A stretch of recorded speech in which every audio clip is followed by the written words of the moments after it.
ខានចេញវីដេអូយូរឲ្យបងប្អូនហើយអត់មានពេលធ្វើម្ហូបទេមួយរយៈក្រោយនេះតែឥឡូវមកធ្វើវីដេអូមួយបង្ហាញកន្លែងលក់កាហ្វេតាមចើមផ្លូវមើលអត់តំណងទេតែរសជាតិញាក់សាច់បងប្អូនតម្លៃត្រឹមតែ 5000 ទេមួយកែវហើយលក់ដោយប្រុសក្មេងគាត់នៅក្មេងមែនទែនហើយគាត់ចេះរស់ស៊ីមានគំនិតរស់ស៊ី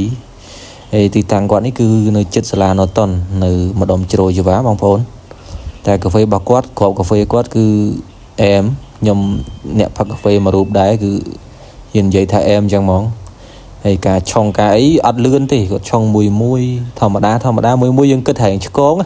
ខ្ញុំទិញថ្ងៃដំបូងខ្ញុំថាគាត់ឆុងឆ្កងណាគាត់នៅក្មេងផងអីផងហើយកន្លែងមើលទៅថាអត់មានបលុបមានអីត្រឹមត្រូវទេនៅក្បែរមាត់ផ្លូវចឹងតែគិតខុសហើយខ្ញុំគិតខុសបងប្អូន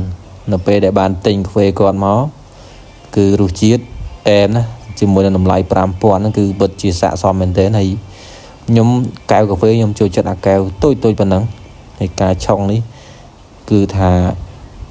ត្រូវចិត្តហ្មងបាទដូចកកែវអញ្ចឹងគឺអែមកាហ្វេហើយរសជាតិក៏និយាយទៅឆ្ងាញ់តែម្ដង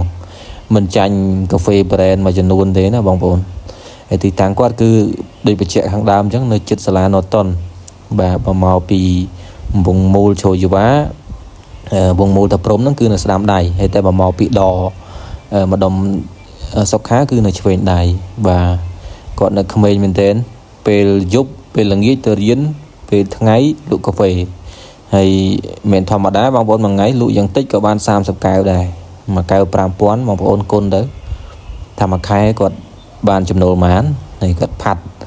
ថ្លៃទិញខុសកាហ្វេទិញអីអាហ្នឹងយើងគាត់ថាមិនក៏នៅសល់ដែរហើយថ្ងៃណាលក់ដាច់ឡើងដល់50កែវក៏មានមួយកែវ 5000 ទេណាបងប្អូនអត់ល្អមើលទេតែល្អស៊ីគាត់ធ្វើចំណាយលុយជួលអាកន្លែងដីដែលដាក់តូបលក់ហ្នឹងដូចថាអញ្ចឹងអត់និយាយទៅតូបគឺនៅចើមផ្លូវមើលទៅអត់ល្អមើលទេបងប្អូនគឺក្តៅតែសម្រាប់រសជាតិគឺមកអែម